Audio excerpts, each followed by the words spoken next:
Hey guys, All in Crypto here, and welcome back everybody for another YouTube video. This is going to be a very interesting video as we're going to look at some recent comments from the Blackrock CEO, who essentially came out and said the next generation for markets is tokenization, and it is going to involve blockchain.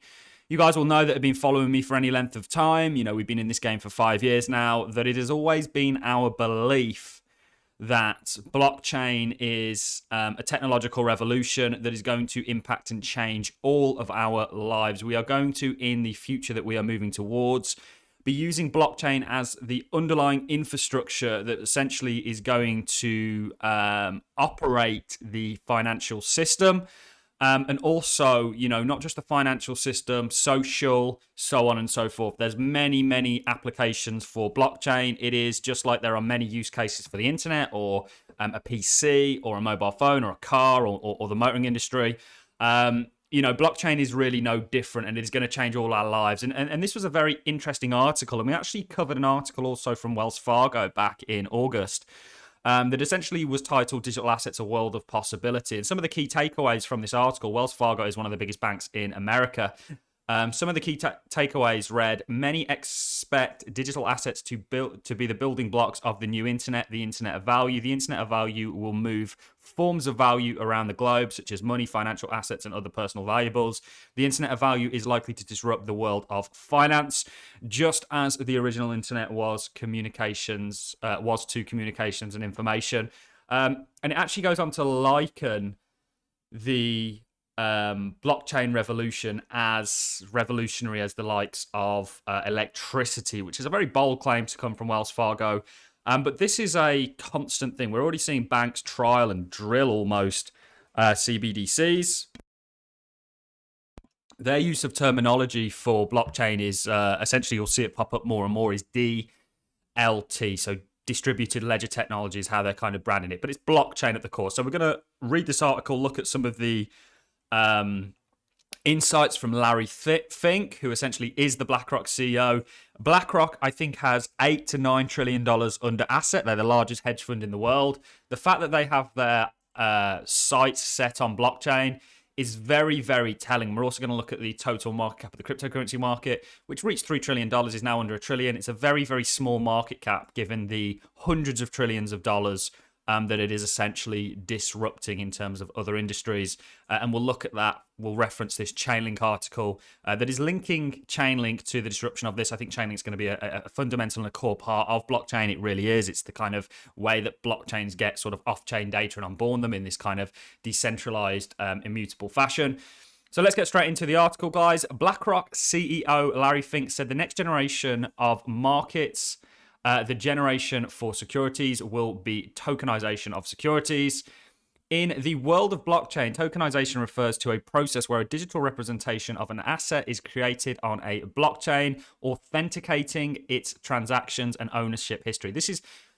Blockchain is actually so useful that it doesn't just stop at the financial industry, but it certainly is very fitting. You know, the financial infrastructure that we have, certainly if you look at currencies, is very old and outdated. We still largely use a SWIFT system, which hasn't had much innovation, and blockchain really challenges that and innovates it. We've seen a lot of pushback from banks because, of course, they already have a monopoly on things, but I think they're going to adopt it and use that to potentially further their monopoly. So this approach enables a different way to trade assets like stocks, bonds, real estate, and even alternative assets like land, wine, or art, following the transfers to be visible on a public ledger. So essentially, you know, this is the internet of value is really what we're looking at. This was the prior internet, which is the one that we're using right now and communicating over, the internet of information. We're now moving towards the internet of value. Speaking at a New York Times Dealbook event, Fink argued that tokenization will provide instantaneous settlements and reduced fees. Despite these advantages, he added that the development of this type of technology wouldn't disrupt BlackRock's business model. They'll probably just use it and adopt it. So along the promise of blockchain, the CEO also touched on several current economic issues, including the impact on the Russia-Ukraine conflict, the changing role of China, and the global inflationary pressures that has impacted most developed economies this year. But it definitively it's definitely, not just BlackRock that is betting on tokenization as the future financial services. So this ties in with our overall thesis. Flow Carbon, a startup tokenizing carbon credits led by former WeWork founder Adam Newman, recently attracted $70 million of investment from promoting investors such as A16Z, Central Catalyst, and Samsung Ventures Investments. In November, JP Morgan turned to Polygon to trade tokenized cash deposits in Singapore-based trial via Oxy Digital Assets, a private blockchain created by banks. The bank has also promoted the benefits of tokenization in some of its white papers, saying tokenization could potentially enable financial services to be delivered in more of an open manner. Despite his bullish views on the future of tokenization, the CEO said he believes that most cryptocurrency-related companies are not going to be around in the future. He did say that blockchain technology will be very important. So I actually agree with this. I think generally, actually, quite a lot of the cryptos that we have today may disappear. I'm very, very sort of skeptic on the role of Bitcoin potentially. I think it's going to play more of a gold-like investment sort of. It will exist, but I don't think Bitcoin is the top crypto. I actually see far more usage from these smart contract blockchains, these kind of building blocks, if you will, of tomorrow. This is really what I envision. So this is the future, guys. You guys are so lucky, even though we're sort of mid to long term a little bit bearish on the crypto space in regards to the recession that we're currently in and how we think liquidity is the most important thing to understand as an investor. And that liquidity continues to get restricted and actually tighten and contract and have to go and service a massive debt market that has now got a higher yield on it. But that will come to an end. And the eventuality is, in my opinion, that, yes, there may be a little bit more downside.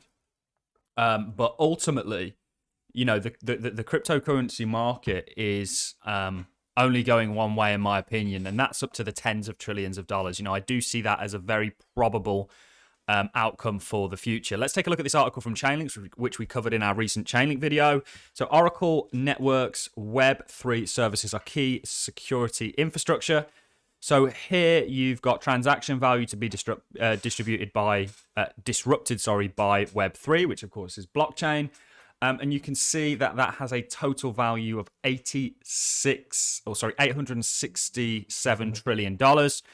This is from the World Economic Forum and the BCG Insight Report, size of traditional markets that are susceptible to disruption by distributed ledger technology. Then you have Web3 app revenue, $9 to $17 trillion, which is a massive amount. Bearing in mind our industry right now is not even $1 trillion. Web3 applications are likely to capture 1 to 2% of the value exchange that they facilitate, aligned with the rate at which the global banking industry generates revenue on funds it intermediates. And then we have Web3 infrastructure revenue from the $260 to $520 billion. Web3, and this is from Visa, Stripe, MasterCard, and PayPal. Web3 infrastructure will capture 3% of the revenue generated by applications that they enable, aligned with Web2 comparables. And then they go into decentralized oracles, which of course Chainlink is. I think Chainlink is going to do very, very well. But this is a market that is very much just on a journey to adoption. We are at the very early stages of a true technological revolution, and we are going to see trillions of dollars flow into this market. And if you can pick the right cryptocurrency, you are setting yourself up for generational wealth, essentially. So I'll just read this last little bit and then we'll wrap things up. We believe digital assets, this is from Wells Fargo's article, Digital Assets, A World of Possibility, where they really drive home the, absolute revolution that's going on here. We believe digital assets are a transformative innovation on par with the internet, cars, and electricity. Huge. Oddly, they may be one of the easier transformation transformative innovations to grasp at an early stage. The reason is that we have a present comparable, the internet. And it really goes on to talk about this whole concept and what the internet of value is. It goes to mention other cryptocurrencies. And this is the thing. The current system that we have is not as global as I think the agenda would like it to be. And I think we are moving to a very, very global agenda where everything will be very cross-border and I don't want to say transparent, but transparent for governments and easy for them to sort of work out what's going where. And this is all going to be based on the blockchain. So that's all I've got for you in this video, guys. You enjoyed this content, like us, would appreciate it as a comment. And I look forward to seeing each and every one of you in the next YouTube video. Thanks a lot for watching, guys.